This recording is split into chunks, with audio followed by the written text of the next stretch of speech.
Good morning, everybody. My name is Caleb Dishman, and today I'm going to be giving you a walkthrough on some of the basics of Power BI so you can identify where to go when you get started working on labs. So the first thing you're going to do is launch Power BI, and this is going to be the screen you're presented with. Now, there's a few things I'd like to point out first in our kind of process for Power BI. Now, our first step in this process of using Power BI is data discovery.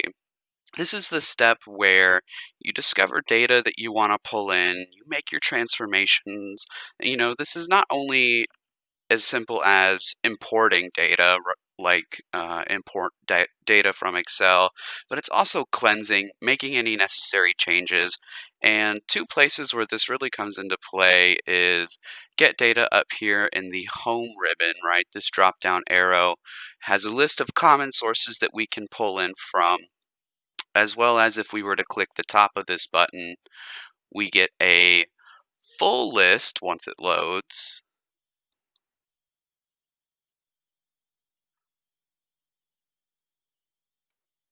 Give it just a moment. It's thinking about it.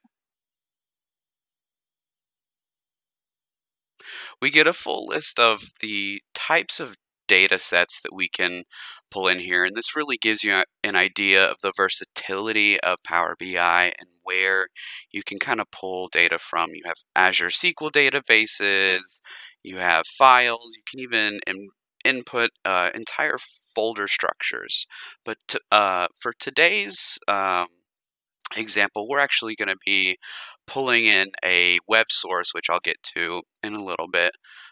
So that's kind of our first step is data discovery. And after we've discovered our data, made cleansing and transformations, done changes, gotten it to where we really like it, right? We move on to a step called data modeling. Our second step is data modeling. So in data modeling, we make modifications to our data structures. We start to create relationships between sources like DAX queries. We can create hierarchies as part of our data model. And a lot of that is going to occur over here. We have our data pane and our model pane, right? So this is where we would go to kind of create relationships between different tables. Say I have a product key in one table and a product key in another table, or I have two date tables that I want to link together to make sure my data is accurate and talking to each other, creating those relationships, right? So we'll go back to the desktop here. And our third and final step is going to be our visualization step. If we look over on the right-hand side, this is where all of our visuals come into play. We have our bar charts, line charts, area charts, and my personal favorite, the map chart, where we can play with geographic data and get a picture of our data in relation to locations. So for today, I'm going to present you with a scenario. And the scenario is that we are shareholders at a bank, right?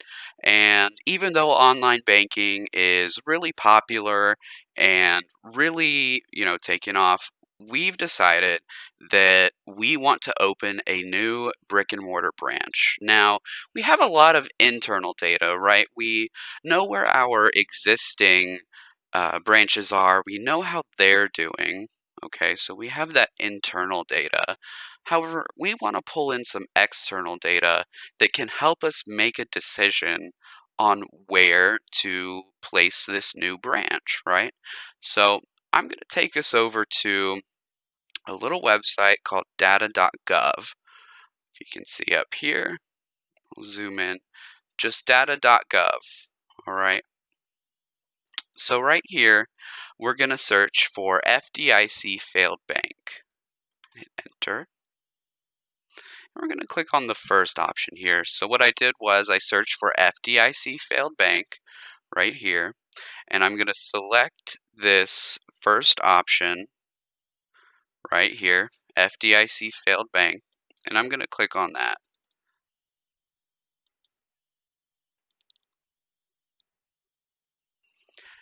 Now, you may think that I am just going to kind of click and download right here and take this CSV file, this bank list file, and plug it right into Power BI. But something really interesting that I can do actually is if I right click on the download and I select copy link address, what this is going to allow me to do is import this data as a link, right? So as what this accomplishes is as this data is updated, so is the data in my report going to be updated. You see what I'm talking about? So super cool feature there with Power BI and making sure that we have the most up-to-date data to keep us informed on the performance of failed banks and helping us make that decision on where we want to place a new bank. So I'm going to exit out of here now that I've got that link, and I'm going to come up here to the top right here where it says get data. I'm going to select this drop down arrow, and I'm going to scroll down and select web, right? Because we're using a web source. Give that a minute to populate. We're going to get this pop-up right here from Web Basic, and I'm going to paste that URL that I copied from FDIC.gov, right? This is the whole link, bank individual failed bank list, and I'm going to click OK.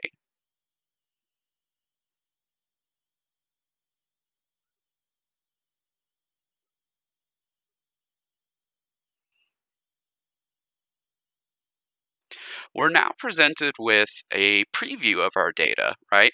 You can see that we have our bank name, what city, what state, the certification number, all that information, right? It's only the first 200 rows or so because this is just a preview. It kind of gives us an idea of how this data is laid out, right? So now if this data were perfect as is, right? I didn't want to make any changes or I didn't need to go through that data discovery step, right? I would come right here and just click load data. However, there are some changes that I want to make, so I'm actually going to select transform data, and that is going to bring us into what's called the Power Query Editor. The Power Query Editor is a really powerful tool that allows us to make those transformations and changes to our data to let us get to the place where we want, right? To format our data in a way that is useful to us, that can help us make those decisions, and that makes sense. We want our data to make sense not only to us, but to our end users, to our executives that are going to be making this decision. Um, so here's the Power Query Editor. Up here we have our ribbons pane, right? We're currently on the home pane. So this is where a lot of the navigation is going to occur. Over here, this is our queries pane. Now, if we had more than one table, each table would be listed right here, and we could go through each one and make changes as necessary with each table selected. Now, over here is an interesting area. This is our query settings, excuse me. This is where we see what are called applied steps. Now, Power BI does something really cool. Well, once we import some data, it automatically makes a few changes for us, right? So if I click on the first step that was applied to this data set, source, this is exactly what that data set looked like. And you can see it looks a little different than it did just before I clicked it, right? I want you to notice that this first row is actually our header, right? Bank name should be up here, city should be up here, state should be up here, so on and so forth. And Power BI recognized that, and it automatically promoted those headers for us, right? It automatically realized, hey, you know what? Those are headers, those need to go on top. It also realized the data type. What type of data is inside each of these columns? And it realized that this column right here, our closing date column, is a data column. So it changed the type of data to a data table, right?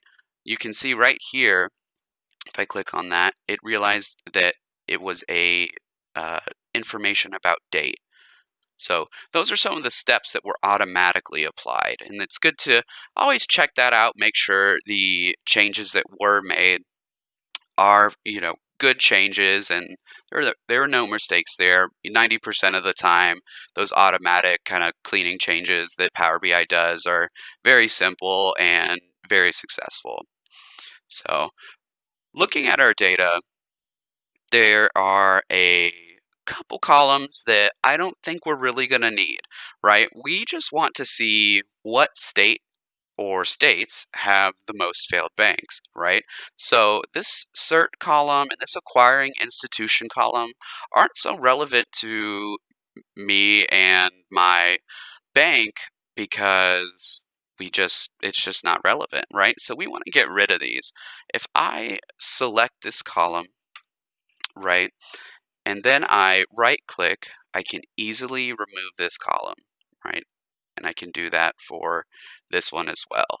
Right click and remove, right? That's what I'm doing. I'm just right clicking and this is the remove option, but I want to show you guys a few different ways that we can actually remove columns. So up in the home ribbon, we have this option, remove columns. With this one selected, if I were to click the top part of this button, it would remove that column. But we also have some interesting options here. We can, again, remove columns, or we can remove other columns. If I click this, all of the columns that are not selected would get removed. For example, or for my final example for getting rid of these two columns, I'm actually going to select by holding down Control and selecting the columns that I want to keep. So I come back up here to remove columns, hit that drop down arrow, and I hit remove other columns. And we're good. We remove the CERT column and the acquiring institution column.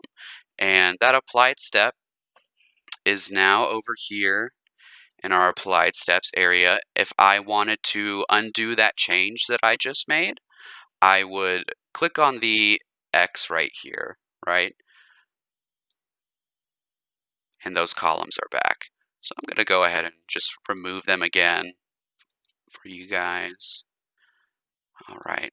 Now, second thing I want to change about this data, I and my shareholders, we don't want a such a granular view of when the banks failed, right? We're not so interested in the month and day. We want a big picture. We want to know what years were the banks failing, right? So this is where data type comes into play. This icon right here, the type of data that we've selected for this column, right? When I right click closing date and I scroll down to transform, I have the option to change this data in this column to just the year, right? It would filter out the month and day and leave me with the year. Same thing with quarter, same thing with month, week, day, etc. Now, if I were to do the same thing for this column, right, an ABC type column, and hit transform, I have other options. I have other options to transform this column. So that's really kind of highlighting the power of data typing and making sure that's correct, because data typing also comes into play with like currency, whole numbers, and percentages. So really important to pay attention to there. So I'm going to go ahead and transform this column into just the year. Boom, there we go. Super cool, super interesting. I really, really like this feature. It really simplifies, um, a lot of complicated changes that would have had to take place, lines of code, and which you can see up here that Power BI has done automatically, right? So Second issue here with this data is geographic in nature. Um, if any guesses on what that issue would be? I know we have our cities and our states. Any guesses on what the issue here would be? Well, the issue here is with cities, there are often multiple cities of the same name in the United States, right? I know for a fact there are multiple Jacksonvilles, there are multiple Montgomerys in the United States. So what we need to do is combine these two columns, and I'm going to show you something really, really cool with Power BI called IntelliSense, right? So we're going to come up to our ribbon up here, and we're going to select Add Column. And I want you to kind of watch it and follow along. I'm going to create a column from example, right? So what this does is allows me to feed the Power Query editor an example of what I want my new column to look like, right? I want to say, hey, I want city state, right? So what I'm going to do is type in Fort Walton Beach. It's already recognized it. Oop, enter, comma, space, and then FL. Then I'm going to hit enter again. And IntelliSense kicks in. It recognizes this pattern that I've created just with my first example, and it's populated this entire new column exactly how I want it. So now we have our city states, and we can click OK. Now I don't want to leave this column as merged. I'm going to rename it by double-clicking the header, and let's just name this city, oops, city state. Perfect. So we are done here. I you know, this is looking good to me. This is really, really we've cleaned up our data. We've made a new column. We've merged these two columns. We've transformed this data table into just the year. We're ready to go back to the Power BI desktop and create a visual. So what I'm gonna do is up in the top left, I'm going to click the home button, or the home ribbon, excuse me, and I'm going to select close and apply. So this is going to close the Power Query editor and apply all of those steps that I was talking about. Give it just a moment while it pulls in all of that data.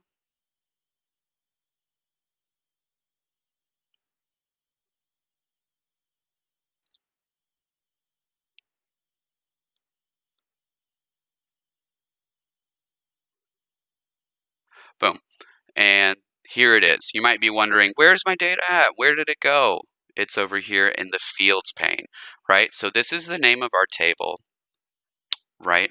And I'm going to rename this real quick just because best practice is to have really good names, really specific names, because if you're working with multiple tables, you want that data to be as clear as possible.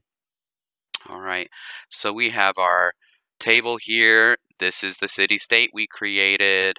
This is our bank name. Those columns that we got rid of aren't listed here, so we're good to go. Oops, let me get out of that. All right. So how do we create a visual? Well, the first thing we can do is up in this visualizations pane right here, we can select a visual, right? So I want let's say, bar chart. I want a bar chart. I'm going to click on this and just make it a little bit bigger for us so we can see it a little bit easier. And so first thing is I want to see by state which banks or how many banks have closed in each state, right? So I'm going to select state as our first kind of axis value. And then I am, going to reselect that. I am going to click and drag bank name into our value section. And this is going to do something really cool.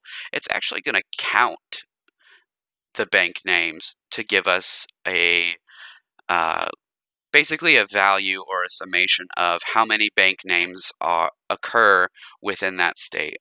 And this is the result. We can see that Georgia, Florida, and Illinois are uh, they have the most failed banks right here, and the list goes on. We're able to scroll within this visual to all 50 states. Perfect, right?